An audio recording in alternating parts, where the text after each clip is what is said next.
ಮಿತ್ರರೇ ನಮಸ್ಕಾರ. ಮಿತ್ರರೇ, ತಮ್ನೈಲ್ ಹೆಡ್ಡಿಂಗ್ ನೋಡಿ ನಿಮಗೆ ಆಶ್ಚರ್ಯ ಆಗಿರಬಹುದು. ಏನಿದು, ಪಾಕಿಸ್ತಾನಕ್ಕೆ ತನ್ನ ಹಿಂದೂ ಮೂಲ ನೆನಪಾಯ್ತಾ? ಅದು ಹೇಗೆ ಸಾಧ್ಯ ಆಗತ್ತೆ? ಯಾವತ್ತೂ ಕೂಡ ಪಾಕಿಸ್ತಾನದವರು ನಾವು ಒಂದಾನೊಂದು ಕಾಲದಲ್ಲಿ ಹಿಂದೂಗಳಾಗಿದ್ವಿ, ಅನಂತರ ಕನ್ವರ್ಟ್ ಆದ್ವಿ ಅಂತ ಭಾವಿಸೋದೇ ಇಲ್ಲ. ಅಂತಹದ್ರಲ್ಲಿ ದಿಢೀರ್ ಈ ಬೆಳವಣಿಗೆ ಯಾಕೆ ಅಂತ ಅದಕ್ಕೊಂದು ಮೇಜರ್ ಆದಂತಹ ಕಾರಣ ಇದೆ.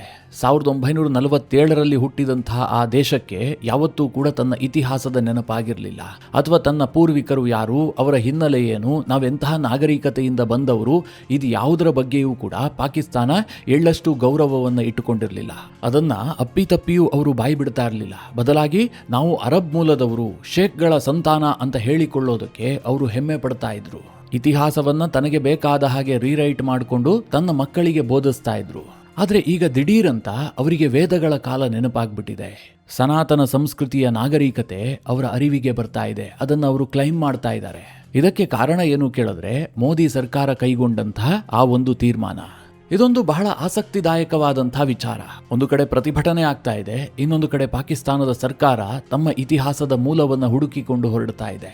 ಈ ಎರಡೂ ವಿಚಾರಗಳನ್ನ ಈ ವಿಡಿಯೋದಲ್ಲಿ ನಿಮಗೆ ವಿವರಿಸಿ ಹೇಳ್ತೀನಿ. ನೀವು ಈ ವಿಡಿಯೋನ ಕೊನೆವರೆಗೂ ಮಿಸ್ ಮಾಡದೆ ನೋಡಿ. ಮೊದಲಿಗೆ ಈ ಪಾಕ್ ಆಕ್ಯುಪೈಡ್ ಕಾಶ್ಮೀರ ಭಾಗದಲ್ಲಿ ಪ್ರತಿಭಟನೆ ಆಗ್ತಾ ಇದೆಯಲ್ಲ, ಅದರ ಬಗ್ಗೆ ಚಿಕ್ಕದಾಗಿ ಹೇಳ್ಬಿಡ್ತೀನಿ.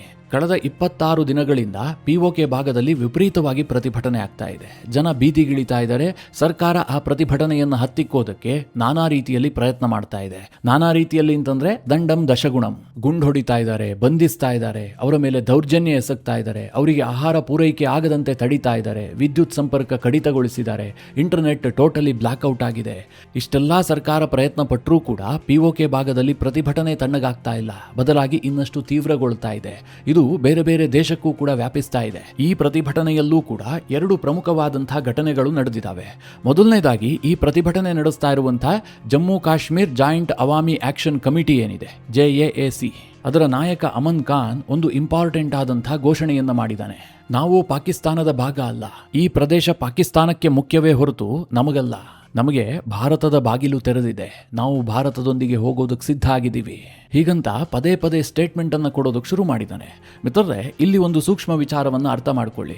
ಒಬ್ಬ ನಾಯಕನ ಬಾಯಲ್ಲಿ ಇಂತಹ ಮಾತು ಬರೋದಿದೆಯಲ್ಲ, ಅದು ಜನರ ಭಾವನೆಯ ರಿಫ್ಲೆಕ್ಷನ್. ಒಂದು ವೇಳೆ POK ಭಾಗದ ಜನರ ಮನಸ್ಸಿನಲ್ಲಿ ಭಾರತದ ಬಗ್ಗೆ ವಿಪರೀತವಾಗಿ ತಾತ್ಸಾರ ಭಾವನೆ ಅಥವಾ ದ್ವೇಷ ಭಾವನೆ ಇದ್ದಿದ್ದೇ ಆಗಿದ್ರೆ ಅದರ ನಾಯಕನಾಗಿ ಆ ರೀತಿಯ ಸ್ಟೇಟ್ಮೆಂಟ್ ಅನ್ನು ಕೊಡ್ತಾ ಇರಲಿಲ್ಲ. ಜನರ ವಿರೋಧಿಯಾಗಿ ಅಂತಹ ಸ್ಟೇಟ್ಮೆಂಟ್ ಅನ್ನು ಕೊಟ್ಟಿದ್ದೇ ಆಗಿದ್ರೆ ಆತ ನಾಯಕನಾಗಿ ಕಂಟಿನ್ಯೂ ಆಗೋದಕ್ಕೂ ಸಾಧ್ಯ ಆಗ್ತಾ ಇರಲಿಲ್ಲ. ಜನರಿಂದ ವಿರೋಧ ವ್ಯಕ್ತವಾಗ್ತಾ ಇತ್ತು. ಆದ್ರೆ ಅಮನ್ ಖಾನ್ ಆ ರೀತಿಯಾಗಿ ಪದೇ ಪದೇ ಹೇಳ್ತಾ ಇದ್ದಾನೆ. ಆತ ಹೇಳ್ದಾಗ್ಲೆಲ್ಲ ಜನ ಅದಕ್ಕೆ ಚಪ್ಪಾಳೆ ತಟ್ಟಿ ಶಿಳ್ಳೆ ಹೊಡಿತಾ ಇದ್ದಾರೆ. ಇದರ ಅರ್ಥ ಏನು ಕೇಳಿದ್ರೆ, ಅಲ್ಲಿನ ಜನ ಪಾಕಿಸ್ತಾನದ ದುರಾಡಳಿತದಿಂದ ಬೇಸತ್ತಿದ್ದಾರೆ. ಅವರು ಹೊಸತನ್ನ ಬಯಸ್ತಾ ಇದ್ದಾರೆ. ಅವರೇನು ಪಾಕಿಸ್ತಾನದೊಂದಿಗೆ ಇರಬೇಕು ಅಂತ ಬಯಸ್ತಾ ಇಲ್ಲ. ಇದನ್ನ ಅಂತಾರಾಷ್ಟ್ರೀಯ ಸಮುದಾಯಗಳು ನೋಟಿಸ್ ಮಾಡಬೇಕು. ಎರಡನೇದಾಗಿ, ಈಗಾಗಲೇ ಈ ಪ್ರತಿಭಟನೆಯ ವ್ಯಾಪ್ತಿ ಇದೆಯಲ್ಲ, ಬೇರೆ ಬೇರೆ ದೇಶಕ್ಕೆ ಹರಡ್ತಾ ಇದೆ. ಬ್ರಿಟನ್ನಲ್ಲಿ ಪಾಕಿಸ್ತಾನಕ್ಕೆ POKಯ ಪ್ರತಿಭಟನೆಯ ಬಿಸಿ ತಟ್ಟಿದೆ. ಪಾಕಿಸ್ತಾನದ ರಾಜತಾಂತ್ರಿಕ ಅಧಿಕಾರಿಗಳು ಬ್ರಿಟನ್ನಲ್ಲಿ ಭಾಷಣ ಮಾಡುವವರಿದ್ರು. ಆ ಸಂದರ್ಭದಲ್ಲಿ ಅಲ್ಲಿ ಸೇರಿದಂತಹ ಕಾಶ್ಮೀರದ ಮೂಲ ನಿವಾಸಿಗಳು ವಿಪರೀತವಾಗಿ ಪ್ರತಿಭಟಿಸಿದ್ದಾರೆ. ಪಾಕಿಸ್ತಾನದ ರಾಜತಾಂತ್ರಿಕ ಅಧಿಕಾರಿಗಳಿಗೆ ಮಾತನಾಡೋದಕ್ಕೆ ಬಿಟ್ಟಿಲ್ಲ, ಆ ಮಟ್ಟಿಗೆ ಪ್ರತಿಭಟನೆ ವ್ಯಕ್ತವಾಗಿದೆ. ಇದೆಲ್ಲವೂ ಕೂಡ ಏನನ್ನ ಸೂಚಿಸ್ತಾ ಇದೆ ಅಂತಂದ್ರೆ, POKಯಲ್ಲಿ ಈ ಬಾರಿ ಆರಂಭವಾದಂತಹ ಈ ಪ್ರತಿಭಟನೆ ಇದೆಯಲ್ಲ, ಇದು ಮಾಮೂಲಿ ಪ್ರತಿಭಟನೆ ಅಲ್ಲ. ಒಂದು ವಾರ ಪ್ರತಿಭಟನೆ ಆಗುತ್ತೆ, ಸರ್ಕಾರ ಒಂದಷ್ಟು ಬಲಪ್ರಯೋಗ ಮಾಡ್ತಿದ್ದ ಹಾಗೆ ಪ್ರತಿಭಟನೆ ಶಮನವಾಗುತ್ತೆ. ಆ ರೀತಿಯಾಗಿ ಆರಂಭಗೊಂಡಂತಹ ಪ್ರತಿಭಟನೆ ಅಲ್ಲ, ಆ ರೀತಿಯಾಗಿ ಅಂತ್ಯ ಆಗೋದೂ ಇಲ್ಲ. ಇದು ಪಾಕಿಸ್ತಾನಕ್ಕೆ ಈಗಾಗಲೇ ಸ್ಪಷ್ಟ ಆಗ್ಬಿಟ್ಟಿದೆ. ಇದೆಲ್ಲ ಒಂದು ಭಾಗ. ನಾನು ಇನ್ನೊಂದು ವಿಚಾರವನ್ನು ನಿಮಗೆ ಹೇಳಲೇಬೇಕು. ಅದೇನು ಕೇಳಿದ್ರೆ, ನಿಮಗೆಲ್ಲ ಗೊತ್ತಿರುವ ಹಾಗೆ ಪಾಕಿಸ್ತಾನ ಒಂದು ಥಿಯೋಕ್ರಾಟಿಕ್ ಸ್ಟೇಟ್. ಅದು ರಚನೆ ಆಗಿದ್ದೆ ಧಾರ್ಮಿಕತೆಯ ಆಧಾರದಲ್ಲಿ. ಪಹಲ್ಗಾಮ್ ಅಟ್ಯಾಕ್ ಆಗೋದಕ್ಕೂ ಮುಂಚೆ ಪಾಕಿಸ್ತಾನದ ಸೇನಾ ಮುಖ್ಯಸ್ಥ ಆಸಿಮ್ ಮುನೀರ್ ಒಂದು ಸುದೀರ್ಘವಾದ ಭಾಷಣವನ್ನೇ ಮಾಡಿರ್ತಾನಲ್ವಾ, ಅದರಲ್ಲಿ ಏನ್ ಹೇಳಿರ್ತಾನೆ, ನಮ್ಮ ದೇಶ ಯಾಕೆ ರಚನೆ ಆಯಿತು ಅಂತ ಪ್ರತಿಯೊಬ್ಬರೂ ಕೂಡ ತಿಳ್ಕೊಳ್ಬೇಕು. ಹಿಂದೂಗಳಿಗಿಂತಲೂ ಕೂಡ ನಾವು ಸಾಕಷ್ಟು ಭಿನ್ನ, ಹಿಂದೂಗಳ ಜೊತೆಗೆ ಬದುಕೋದಕ್ಕೆ ಸಾಧ್ಯ ಇಲ್ಲ, ನಮ್ಮ ಆಚಾರ ವಿಚಾರ ಎಲ್ಲವೂ ಕೂಡ ಬದಲು. ಹೀಗಾಗಿ ದ್ವಿರಾಷ್ಟ್ರ ಸಿದ್ಧಾಂತವನ್ನ ಜಿನ್ನಾ ಮಂಡಿಸಿದ. ಪಾಕಿಸ್ತಾನದ ಈ ಹುಟ್ಟಿನ ಹಿನ್ನೆಲೆಯನ್ನ ಪ್ರತಿಯೊಬ್ಬ ಪಾಕಿಸ್ತಾನಿ ಪ್ರಜೆಯೂ ಕೂಡ ಅರ್ಥ ಮಾಡ್ಕೊಳ್ಬೇಕು, ನಮ್ಮ ಯಂಗರ್ ಜನರೇಷನ್ಗೆ ಇದರ ಬಗ್ಗೆ ತಿಳಿಸ್ಕೊಡ್ಬೇಕು ಅಂತ ಆತ ಭಾಷಣ ಮಾಡಿರ್ತಾನೆ. ಈ ವಿಚಾರವನ್ನ ಯಾಕೆ ನಾನು ಇಲ್ಲಿ ಪ್ರಸ್ತಾಪ ಮಾಡ್ತಾ ಇದ್ದೀನಿ ಅಂತಂದ್ರೆ, ಪಾಕಿಸ್ತಾನ ಯಾವತ್ತೂ ಕೂಡ ತನ್ನ ಮೂಲದ ಬಗ್ಗೆ ಅಥವಾ ತನ್ನ ಮೂಲ ಇತಿಹಾಸದ ಬಗ್ಗೆ ಜನರಿಗೆ ತಿಳಿಸ್ಲೇ ಇಲ್ಲ. ತನ್ನ ಮಕ್ಕಳಿಗೆ ಸುಳ್ಳು ಇತಿಹಾಸವನ್ನೇ ಬೋಧನೆ ಮಾಡಿತು. ಆದರೆ ಈಗ ದಿಢೀರಂತ ತನ್ನ ಮೂಲ ಇತಿಹಾಸವನ್ನ ಕೆದಕೋದಕ್ಕೆ ಹೊರಟಿದೆ. ಇಡೀ ಜಗತ್ತಿಗೆ ನಮ್ಮ ಹಿನ್ನೆಲೆ ಯಾವುದು, ನಾವೆಲ್ಲಿಂದ ಬಂದವರು, ಇದನ್ನ ಅರ್ಥ ಮಾಡಿಸೋದಕ್ಕೆ ಹೊರಟಿದೆ. ಇದನ್ನ ನೋಡಿದಾಗ ಬಹಳ ಆಶ್ಚರ್ಯ ಅಂತ ಅನ್ಸುತ್ತೆ. ಅಷ್ಟಕ್ಕೂ ಆಗಿದ್ದೇನು ಕೇಳಿದ್ರೆ, ಪಾಕಿಸ್ತಾನದ ಸರ್ಕಾರದಲ್ಲಿ ಅಟ್ಟಾವುಲ್ಲಾ ತರಾರ್ ಅನ್ನುವಂಥ ಒಬ್ಬ ಮಂತ್ರಿ ಇದ್ದಾನೆ. ಈತ ಪಾಕಿಸ್ತಾನದ ಮಾಹಿತಿ ಮತ್ತು ಪ್ರಸಾರ ಖಾತೆಯ ಸಚಿವ. ಈತನನ್ನ ಟಿವಿ ಮತ್ತು ಸೋಷಿಯಲ್ ಮೀಡಿಯಾದಲ್ಲಿ ಬಹಳ ನೋಡಿರ್ತೀರಿ. ಈತನ ಮುಖವನ್ನ ಒಮ್ಮೆ ನೋಡಿದ್ರೆ ನೀವು ಮರೆಯೋದಕ್ಕೆ ಸಾಧ್ಯ ಇಲ್ಲ, ಅಷ್ಟು ಸುರದ್ರೂಪಿ ಸುಂದರ ಅಂಗ. ಈ ಅಟ್ಟಾವುಲ್ಲಾ ತರಾರ್ ಇತ್ತೀಚೆಗೆ ಒಂದು ಸ್ಟೇಟ್ಮೆಂಟ್ ಕೊಡ್ತಾನೆ. ನಮ್ಮ ಪಾಕಿಸ್ತಾನ ಇದೆಯಲ್ಲ, ಇದರ ಇತಿಹಾಸ ಸಿಂಧೂ ನಾಗರಿಕತೆಯ ಇತಿಹಾಸ.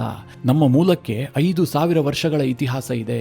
ಪಾಕಿಸ್ತಾನದ 24 ಕೋಟಿ ಜನರು ಕೂಡ ಈ ಸಿಂಧೂ ಬಯಲಿನ ನಾಗರಿಕತೆಗೆ ಸೇರಿದಂತಹ ಜನ.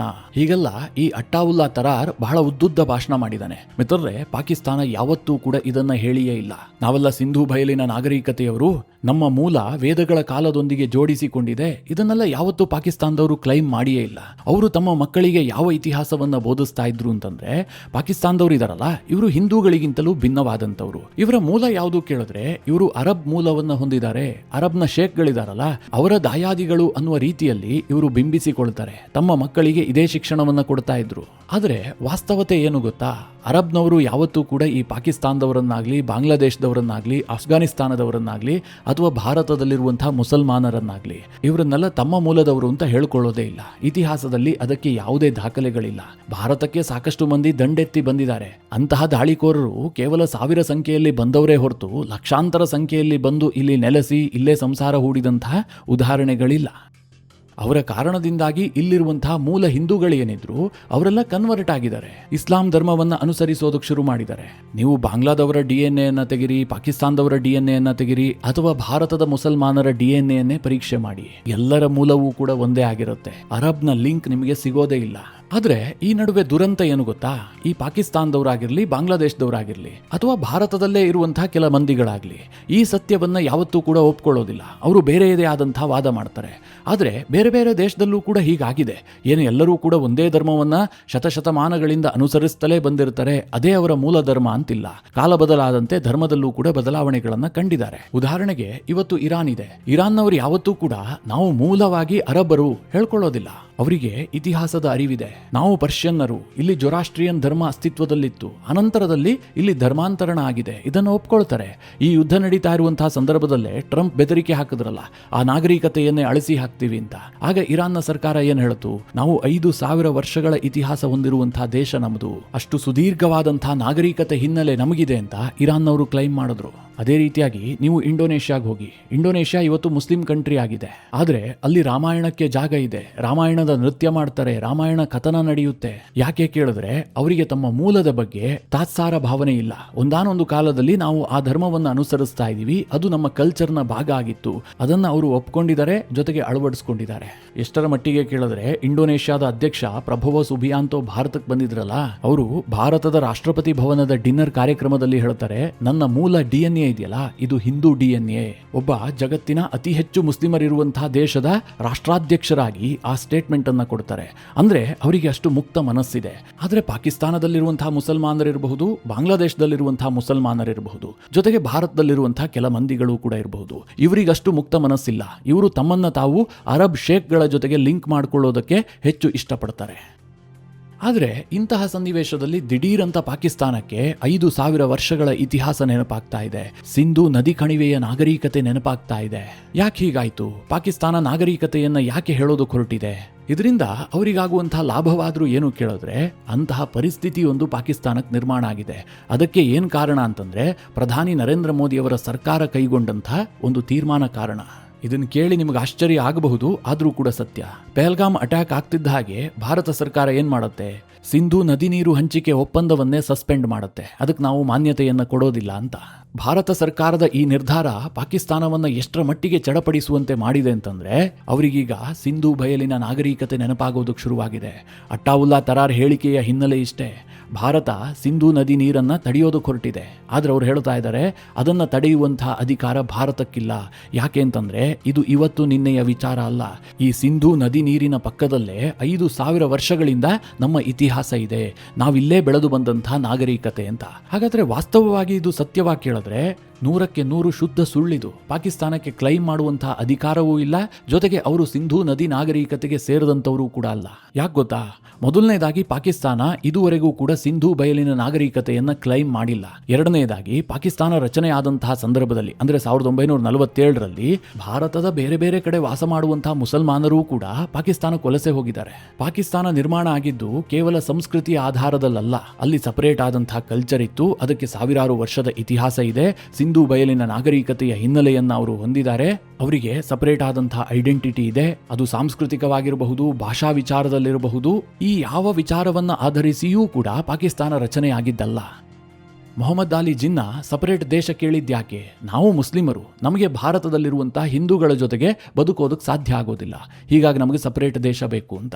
ಹೀಗಾಗಿ ಪಾಕಿಸ್ತಾನವನ್ನ ಥಿಯೋಕ್ರಾಟಿಕ್ ಸ್ಟೇಟ್ ಅಂತ ಕರೆಯಲಾಗತ್ತೆ. ಅದು ಅಲ್ಲದೆ ಮಿತ್ರರೇ, ಈ ಸಿಂಧೂ ಬಯಲಿನ ನಾಗರಿಕತೆ ಇದೆಯಲ್ಲ, ಇದನ್ನ ಉಳಿಸಿ ಬೆಳೆಸೋದಕ್ಕೆ ಪಾಕಿಸ್ತಾನ ಏನೂ ಕೊಡುಗೆ ಕೊಡ್ತಾ ಇಲ್ಲ, ಅದರ ಬಗ್ಗೆ ಅಧ್ಯಯನ ಮಾಡೋದಿಲ್ಲ, ಅದಕ್ಕೆ ಸಂಬಂಧಪಟ್ಟಂತಹ ಏರಿಯಾಗಳನ್ನ ಅವರು ಹೆಚ್ಚು ಪ್ರಾಶಸ್ತ್ಯ ಕೊಟ್ಟು ಸಂರಕ್ಷಿಸ್ತಾ ಇಲ್ಲ. ತೀರಾ ಇತ್ತೀಚಿನ ಉದಾಹರಣೆಯನ್ನು ನಿಮಗೆ ಕೊಡಬಹುದು. ತಕ್ಷಶಿಲಾ ವಿಶ್ವದ ಮೊಟ್ಟ ಮೊದಲ ಯೂನಿವರ್ಸಿಟಿ, ಅದು ವೇದಗಳು ಮತ್ತು ಬೌದ್ಧ ಲಿಟರೇಚರ್ಗೆ ಸಂಬಂಧಪಟ್ಟಂತಹ ಅತ್ಯಂತ ದೊಡ್ಡದಾದಂತಹ ಯೂನಿವರ್ಸಿಟಿ ಅದು. ಭಾರತ ಇವತ್ತು ಕೂಡ ತನ್ನ ಇತಿಹಾಸದಲ್ಲಿ ಈ ತಕ್ಷಶಿಲಾ ಮತ್ತು ನಳಂದ ವಿಶ್ವವಿದ್ಯಾನಿಲಯಕ್ಕೆ ಬಹಳ ಪ್ರಾಶಸ್ತ್ಯವನ್ನ ಕೊಡುತ್ತೆ. ನಮ್ಮ ಮಕ್ಕಳು ಇವತ್ತು ಕೂಡ ಓದ್ತಾರೆ. ಹಾಗೆ ನೋಡೋದಕ್ಕೆ ಹೋದ್ರೆ ಈ ತಕ್ಷಶಿಲಾ ಇವತ್ತು ಭಾರತದಲ್ಲಿಲ್ಲ, ಅದು ಪಾಕಿಸ್ತಾನದ ಇಸ್ಲಾಮಾಬಾದ್ನಿಂದ ಕೆಲವೇ ಕಿಲೋಮೀಟರ್ ದೂರದಲ್ಲಿದೆ. ಇಂತಹ ಒಂದು ವಿಶ್ವ ಪಾರಂಪರಿಕ ತಾಣವನ್ನ ಪಾಕಿಸ್ತಾನ ಯಾವ ರೀತಿಯಾಗಿ ಸಂರಕ್ಷಿಸ್ತಾ ಇದೆ, ಅದಕ್ಕೇನಾದ್ರೂ ಮಹತ್ವ ಕೊಟ್ಟಿದ ಕೇಳಿದ್ರೆ, ಇತ್ತೀಚೆಗೆ ಈ ತಕ್ಷಶಿಲಾವನ್ನ ಉಳಿಸ್ಕೊಳ್ಬೇಕು ಅಂತ ಪಾಕಿಸ್ತಾನಕ್ಕೆ ಮನಸ್ಸಾಗ್ಬಿಡ್ತು. ಅದು ಯಾವ ದೇವರು ಬುದ್ಧಿ ಕೊಟ್ಟನೋ ನನಗಂತೂ ಗೊತ್ತಿಲ್ಲ. ಆದ್ರೆ ಅವ್ರು ಮಾಡಿದ್ದೇನು ಗೊತ್ತಾ? ಸಿಮೆಂಟ್ ಮತ್ತು ಕಾಂಕ್ರೀಟ್ ಅನ್ನ ತೆಗೆದುಕೊಂಡು ಹೋಗಿ ಅದನ್ನ ರೀಬಿಲ್ಡ್ ಮಾಡೋದಕ್ಕೆ ಮುಂದಾದ್ರು. ಅದಕ್ಕೆ UN ತೀರ ವಿರೋಧವನ್ನ ವ್ಯಕ್ತಪಡಿಸ್ತು. ಯಾಕೆ ಹೀಗಾಗತ್ತೆ ಕೇಳಿದ್ರೆ, ಪಾಕಿಸ್ತಾನಕ್ಕೆ ಒಮ್ಮೆಯೂ ಕೂಡ ಪಾರಂಪರಿಕ ಕಟ್ಟಡಗಳನ್ನ ರಕ್ಷಿಸಿಕೊಂಡಂತಹ ಅನುಭವಗಳೇ ಇಲ್ಲ. ಅವರು ಸಾಧ್ಯವಾದಷ್ಟು ಅದನ್ನ ನಾಶ ಮಾಡ್ತಲೇ ಬಂದಿದ್ದಾರೆ. ಅಂತಹ ಕುರುಹುಗಳನ್ನ ಅವರು ಇಷ್ಟನೇ ಪಡೋದಿಲ್ಲ. ಯಾಕೆಂತಂದ್ರೆ ಅಂತಹ ಕುರುಹುಗಳು ಕಾಣ್ತಾ ಇದ್ರೆ ಹೊಸ ಪೀಳಿಗೆ ಅದನ್ನ ಪ್ರಶ್ನೆ ಮಾಡುತ್ತೆ, ಅದರ ಬಗ್ಗೆ ತಿಳ್ಕೊಳ್ಳೋದಕ್ಕೆ ಯತ್ನ ಮಾಡುತ್ತೆ. ಆಗ ಗೊತ್ತಾಗುತ್ತೆ ನಮ್ಮ ಮೂಲ ಇದಲ್ಲ, ನಮ್ಮ ಮೂಲದಲ್ಲಿ ಬಹಳ ದೊಡ್ಡ ನಾಗರಿಕತೆ ಇತ್ತು, ನಾವು ಅನಂತರದಲ್ಲಿ ಇಸ್ಲಾಂ ಧರ್ಮವನ್ನು ಸ್ವೀಕರಿಸಿದೀವಿ. ಈ ಸತ್ಯ ಗೊತ್ತಾಗತ್ತೆ. ಅದು ಗೊತ್ತಾಗಬಾರದು ಅಂತಲೇ ಅದನ್ನು ಅಳಿಸೋದಕ್ಕೆ ಅವರು ಮುಂದಾಗ್ತಾ ಇದ್ರು. ಅಷ್ಟರ ಮಟ್ಟಿಗೆ ಅವರಿಗೆ ಮೂಲ ಇತಿಹಾಸದ ಬಗ್ಗೆ ಅಗೌರವ ಭಾವನೆ ಇತ್ತು. ಆದ್ರೆ ಯಾವಾಗ ಭಾರತ ಸರ್ಕಾರ ಈ ಸಿಂಧೂ ನದಿ ನೀರು ಹಂಚಿಕೆ ಒಪ್ಪಂದವನ್ನ ಸಸ್ಪೆಂಡ್ ಮಾಡ್ತೋ, ಆಗ ಪಾಕಿಸ್ತಾನಕ್ಕೆ ಒತ್ತಡ ಕ್ರಿಯೇಟ್ ಆಗಿದೆ. ಅವರು ವಿಶ್ವ ಸಮುದಾಯದ ಗಮನವನ್ನ ಸೆಳೆಯೋದಕ್ಕೋಸ್ಕರವಾಗಿ ನಮ್ಮ ಇತಿಹಾಸ 5000 ವರ್ಷಗಳದ್ದು, ಈ ನದಿಯೊಂದಿಗೆ ನಮ್ಮ ನಾಗರಿಕತೆ ಬೆಸೆದುಕೊಂಡಿದೆ, ಇದನ್ನ ಭಾರತ ಬಲಪ್ರಯೋಗದಿಂದ ಡಿಸ್ಟರ್ಬ್ ಮಾಡ್ತಾ ಇದೆ. ಈ ರೀತಿಯಾಗಿ ಅಂತಾರಾಷ್ಟ್ರೀಯ ಸಮುದಾಯದ ಮುಂದೆ ನರೇಟಿವ್ ಬಿಲ್ಡ್ ಮಾಡೋದಕ್ಕೋಸ್ಕರವಾಗಿ ಸಿಂಧೂ ನದಿ ತಪ್ಪಲಿನ ನಾಗರಿಕತೆಯನ್ನ ಪಾಕಿಸ್ತಾನ ನೆನಪು ಮಾಡಿಕೊಳ್ತಾ ಇದೆ. ಅದೇನೇ ಇರಲಿ, ಭಾರತ ಸರ್ಕಾರ ಈಗಲಾದ್ರೂ ಪಾಕಿಸ್ತಾನಕ್ಕೆ ತನ್ನ ಇತಿಹಾಸವನ್ನ ನೆನಪು ಮಾಡಿಕೊಡ್ತಲ್ಲ, ಇದಕ್ಕಿಂತ ದೊಡ್ಡ ವಿಚಾರ ಇನ್ನೇನಿದೆ? ಮಿತ್ರರೇ, ಈ ವಿಷಯದ ಕುರಿತಾಗಿ ನಿಮ್ಮ ಅನಿಸಿಕೆ ಅಭಿಪ್ರಾಯಗಳೇನು? ಕಮೆಂಟ್ ಮಾಡುವ ಮೂಲಕ ನಮಗೆ ತಿಳಿಸಿ. ಹಾಗೆ ನಿಮಗೆ ಈ ವಿಡಿಯೋ ಇಷ್ಟವಾದರೆ ಲೈಕ್ ಮಾಡಿ. ಜೊತೆಗೆ ನೀವಿನ್ನೂ ನಿಮ್ಮ ನೆಚ್ಚಿನ ಸಂಸ್ಕಾರ ಸೌರಭ ಯೂಟ್ಯೂಬ್ ಚಾನಲ್ನ ಸಬ್ಸ್ಕ್ರೈಬ್ ಮಾಡಿಲ್ಲ ಅಂತಾದರೆ ಈ ಕೂಡಲೇ ಸಬ್ಸ್ಕ್ರೈಬ್ ಮಾಡಿ. ಮುಂದಿನ ಎಲ್ಲ ಅಪ್ಡೇಟ್ಗಳ ನೋಟಿಫಿಕೇಷನ್ಗಾಗಿ ಬೆಲ್ ಐಕಾನ್ ಒತ್ತಿ.